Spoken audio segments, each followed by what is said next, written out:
Bonjour tout le monde, j'espère que vous allez bien et que vous avez passé une bonne journée. Comme c'est prévu, aujourd'hui je vais vous faire la correction de l'évaluation à distance. On commence. Mon nom c'est Abdou. Prénom c'est Ashraf. Et la classe, puisque je suis un prof, j'ai pas de classe, donc je vais écrire prof. On passe, suivant. Donc on passe aux questions. Donc comme première question, il nous demande de répondre par vrai ou faux. Bien sûr, on a le courant électrique sort de la borne positive vers la borne négative à l'extérieur du générateur. Vous savez tous que le courant électrique continu, il sort, déjà il est généré par des dipôles qui sont polarisables, plutôt des générateurs qui sont polarisables, et il sort de la borne positive vers la borne négative à l'extérieur du générateur. Donc c'est vrai. Comme deuxième question, donc 2. On symbolise la diode par, donc on a 4 symboles normalisés. Le premier c'est le symbole normalisé de lampe, là on a un interrupteur ouvert, là un moteur et finalement une diode. Donc voici le symbole de la diode. Troisième question. La diode est un dipôle qui laisse passer le courant électrique dans un seul sens. On sait tous que la diode a deux sens, donc voici le premier sens et voici le deuxième sens. Le premier sens, donc on l'appelle le sens passant parce qu'il laisse passer le courant électrique. Par contre, le deuxième sens, on l'appelle le sens bloquant parce qu'il ne laisse pas passer le courant électrique. Donc du coup, c'est vrai parce que la diode laisse passer le courant électrique dans un seul sens. Quatrième question, I est le symbole de. On sait tous que I est le symbole de l'intensité de courant électrique et on sait tous bien sûr que là on symbolise la tension par la lettre U, la pression par la lettre P et le volume par la lettre V.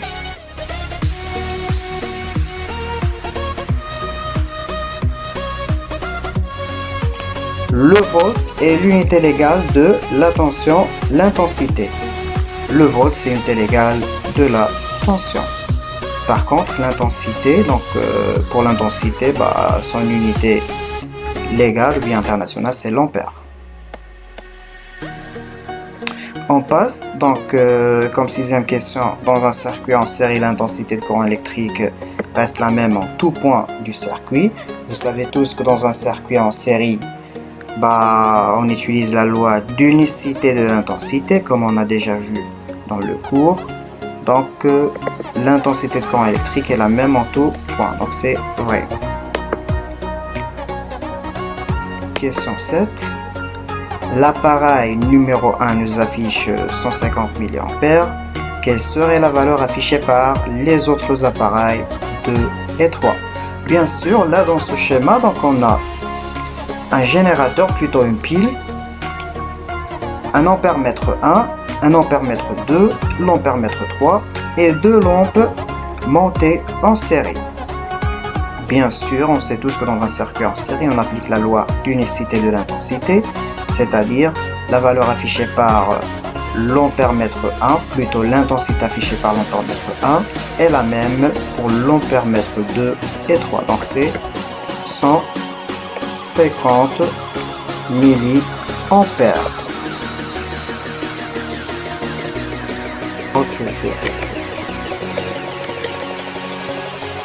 150, donc je peux pas écrire milliampères, je sais pas pourquoi ça voulait pas marcher.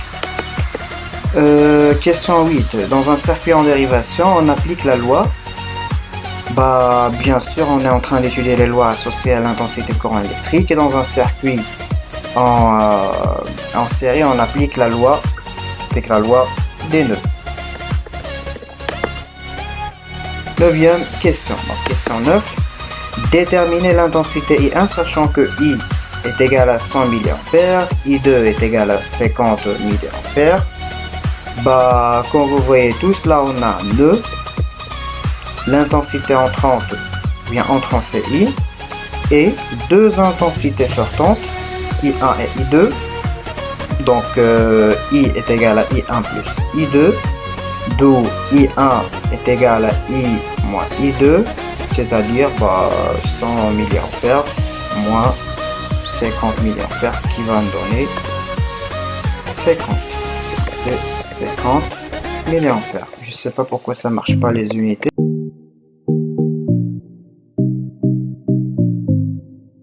On passe à la dernière partie. Donc, dans un circuit en dérivation, on utilise la loi.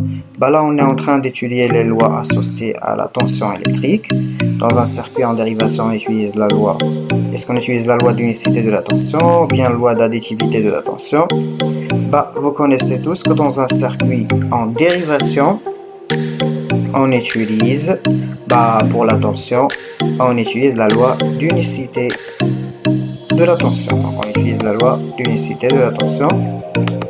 Donc, et comme l'avant-dernière question, on a écrire l'énoncé de la loi d'additivité de la tension. Vous savez tous que dans un circuit en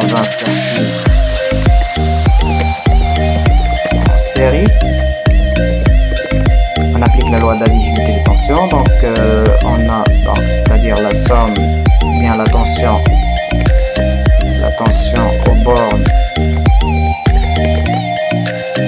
aux bornes du générateur est égale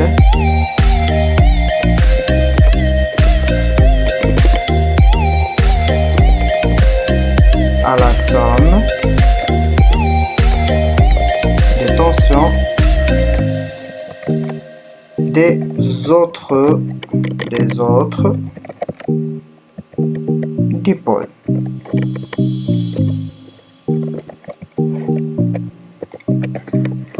On passe à la dernière question. Une guirlande électrique de Noël comporte 10 DEL identiques. Si on retire une lampe, toutes les autres lampes s'éteignent. Quelle est la tension aux bornes de chaque lampe, sachant que la tension du générateur est de 12 volts? Bien sûr, vous savez tous que dans un circuit en série, si on enlève une lampe, les autres lampes s'éteignent, donc on a un circuit en série. Et dans un circuit en série, on applique la loi d'additivité des tensions. Donc 12 volts va se répartir sur les 10 lampes. Du coup, on va diviser 12 par 10, qui va me donner 1,1.